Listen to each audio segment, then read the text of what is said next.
Okay, good morning, and thank you for coming. I appreciate everybody coming out from the press this morning, and I appreciate you being here. I want to thank Brother Gary and his team for being here. Thank you guys for coming. Appreciate it. It's my honor to host you here in the State House. We had hoped to do this outside this morning, but the weather didn't cooperate with us. We wanted to do it outside because we all know living with coronavirus, it's safer outside. But we moved it in here. We have the doors open. I appreciate members of the media wearing your masks and complying. I very much appreciate that. I will say, now that we've moved inside, the backdrop is these boarded up windows. And it's a reminder that violence isn't the answer. Violence is not the answer. And Monday night and early Tuesday morning was a very, very difficult, painful night for our community. And there are many small businesses all over the city of Providence that look just like this, boarded up. Businesses that were just getting back on their feet after the coronavirus.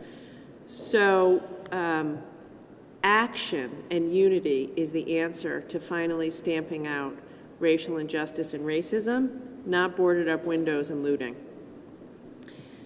It's been a long week. It's been a long few months in the state of Rhode Island, and it's been a very long week. And I think we're all coming here this Friday morning with a mix of feelings, a mix of emotions. We're filled with emotion, a combination of exhaustion, fatigue, anger, frustration, for some folks a numbness, or a sense of hopelessness, and we bring it all here this morning. But I want to remind us that last weekend, just outside, a few feet down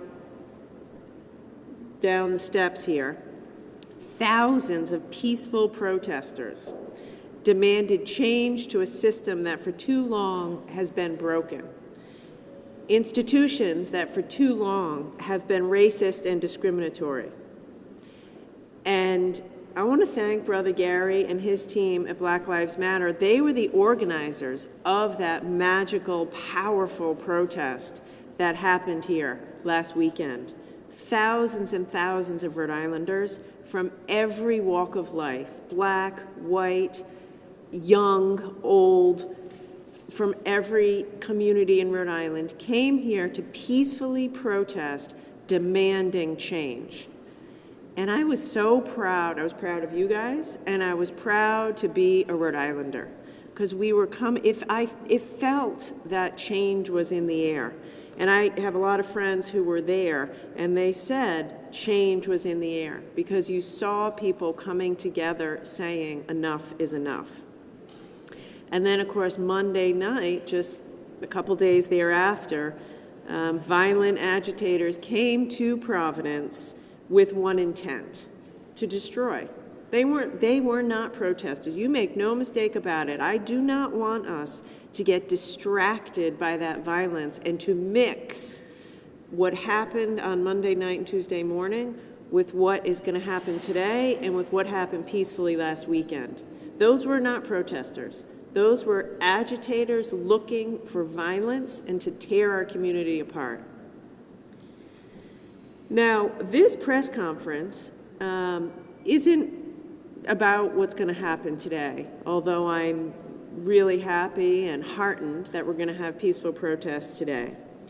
But this press conference is about what's going to happen tomorrow and next week and next year and in the years to come. Today, we're here to bring the attention back to where it belongs. We're going to take care of the violence. We will hold them accountable, and we are prepared for whatever comes our way, and we will keep Rhode Islanders safe. But that's not what this is about, and I don't want to get distracted by the violence.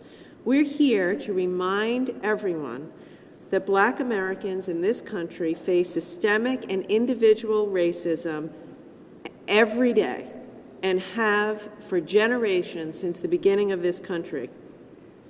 The anger and frustration of the Black community is real, is justified, and it is time for every single one of us, myself included, to look within ourselves and challenge ourselves to take action to find solutions.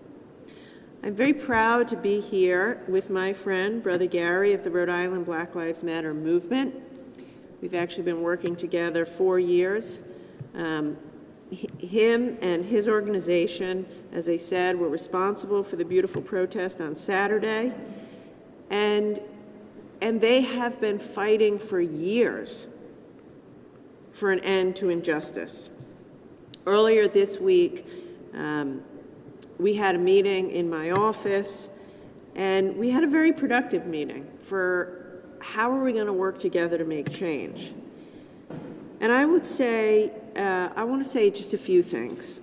First, our mission, my mission, is to really listen. And I mean really listen. Listen with humility. Everyone has to check their own prejudice and start listening anew, listening with humility. Now, and for those of us who are white, you have to acknowledge, even those of us who work to end racism, our experience of racism is an observed experience. It's not a lived experience. I don't know, as a white woman, what it is like to live in fear because of the color of my skin. I don't know what it's like to fear as a mother that my children will be harassed or brutalized just because of the color of their skin. I observe it, I care deeply about it, I work very hard as your governor to stamp out racism systemically, but I've never lived it.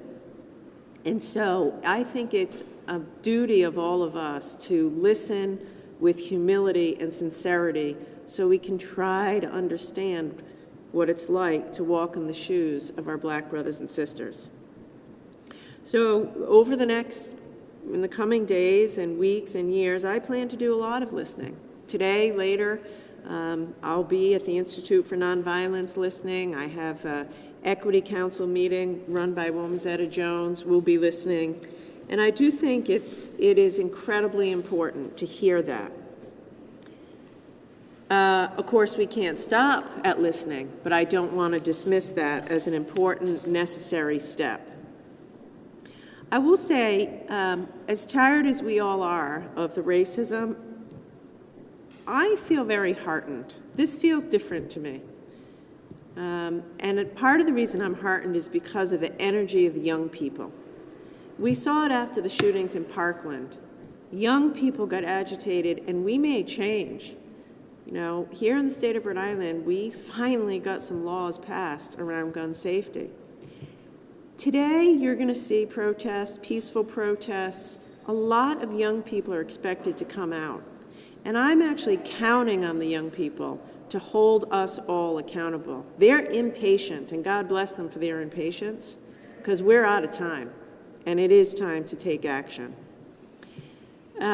Yes, the other day when I spoke to the Black Lives Matter team, I said to them, what do we need to do?